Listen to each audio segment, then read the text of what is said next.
চলে এলাম আমাদের ছোট বাগানে। আমি তিলে তিলে এই বাগানটি তৈরি করেছি এবং এই বাগানটি আমার সবথেকে প্রিয় একটি জায়গা। আমি যখন আমার বাগানে আসি তখন সব কিছু ভুলে যাই এবং আমি এখানে শান্তিতে আমার কাজগুলো করি এবং মনের সুখে এখানে সময় কাটানো যায়। তো আমাদের আজকের রেসিপি পালং শাক। পালং শাক স্বাস্থ্যের জন্য ভীষণ ভালো।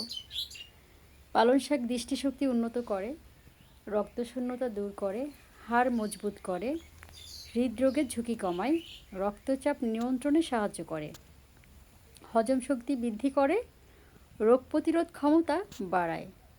যাদের ত্বক ও চুলের সমস্যা আছে তারা কিন্তু পালং শাক খেতে পারেন। পালং শাক কিন্তু অ্যান্টিঅক্সিডেন্ট সমৃদ্ধ। মস্তিষ্কের কার্যক্ষমতা বাড়ায় পালং শাক, ওজন কমাতেও সাহায্য করে। তো একই পালং শাকে এত উপকারিতা।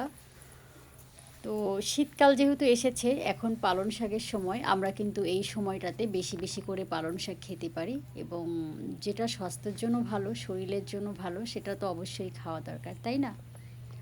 আর শীতের সময় বা সিজনে যে ফসলটা আপনি খাবেন বা যে সবজিটা আপনি খাবেন, সেটা কিন্তু ওই সময় যে একটা স্বাদ, সেই স্বাদ বা সেই টেস্ট, সেটা কিন্তু অন্য সময় পাওয়া যায় না। তো সব সময় পাওয়া যায় পালং শাক, 12 মাসই পাওয়া যায় এখন। তবে এই সময় খাওয়ার যে একটা স্বাদ, আনন্দ, একটা অনুভূতি শীতের মধ্যে, সেটা কিন্তু আমরা 12 মাস পাবো না। তো এই সময় যত বেশি পারেন পালং শাক কিন্তু খেয়ে নিতে পারেন। তো আমি আমার এখানে পালং শাক রোপণ করেছি, আরও অনেক কিছু রোপণ করেছি, আপনাদেরকে এক এক দিন এক একটা এপিসোডে দেখিয়ে দিব। তো আজকের রেসিপি আমাদের পালং শাক। এবং পালং শাক তো অনেক কিছু দিয়েই রান্না করা যায়। মাছের সাথে রান্না করা যায়, অনেক ক্ষেত্রে ডিমের সাথে রান্না করা যায়। পালং শাক দিয়ে কিন্তু অনেক অনেক রেসিপি হয়। আমরা আজকে পালং শাক হালকাভাবে একটু ঝোল রেখে রান্না করব এবং খেতে কিন্তু দারুণ লাগে।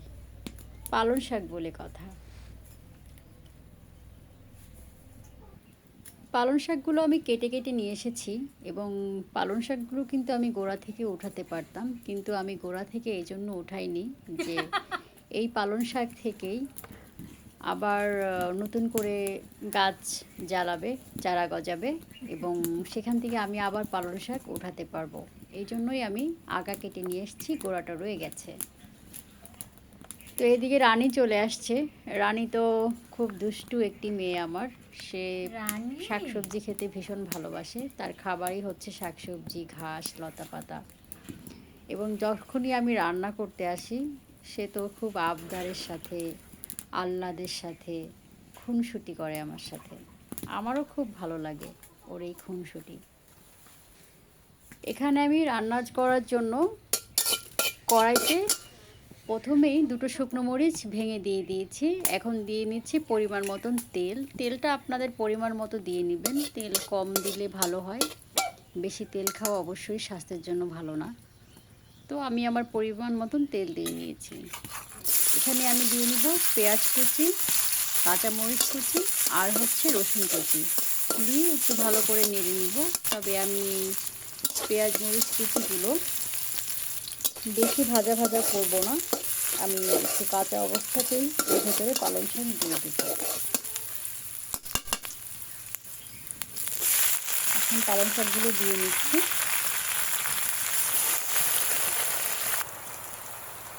এখন দিয়ে নিচ্ছি পরিমাণ মতো লবণ। এখন হালকা করে নেড়ে নিব এবং এই রেসিপিটি হতে কিন্তু খুবই সময় কম লাগে এবং খেতে কিন্তু দারুণ লাগে। শীতের এই সিজনে খাবারের তালিকায় পালং শাক কিন্তু আমরা রাখতেই পারি।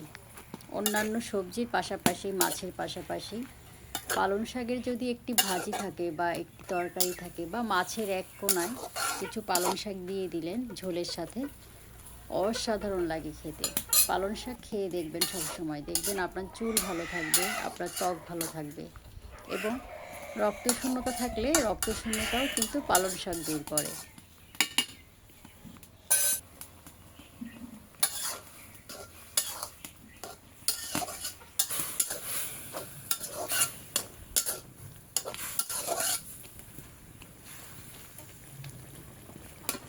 সহজ একটি রেসিপি।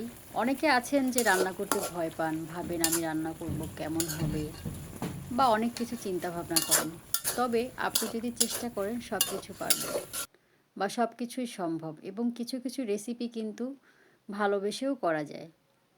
তো সেক্ষেত্রে কিন্তু পালং শাক বা যে কোনো হালকা সবজি যেটা সহজেই রান্না করা যায়, ঝটপট একটি ভাত হলো, ভাতের সাথে একটু শাক করে খেয়ে ফেললেন। এবং যেহেতু এতে খুব পুষ্টি গুণ আছে, তো আমরা কিন্তু খেতেই পারি, তাই না? তো এভাবে করে রান্না করবেন, খুব কঠিন কিছু না। এবং রান্না করে খেয়ে কমেন্ট করে জানাবেন যে আসলে রেসিপিটি কেমন হলো। রেসিপি প্রায় শেষের দিকে আমার, রান্না এখনই হয়ে যাবে। হালকা একটু ঝোল রাখবো। আর অবশ্যই তরকারি ওঠানোর আগে আমরা লবণটা টেস্ট করে নিব। কারণ হচ্ছে লবণটা পরে দিলে হয়তো বা ভালো লাগবে না ওভাবে।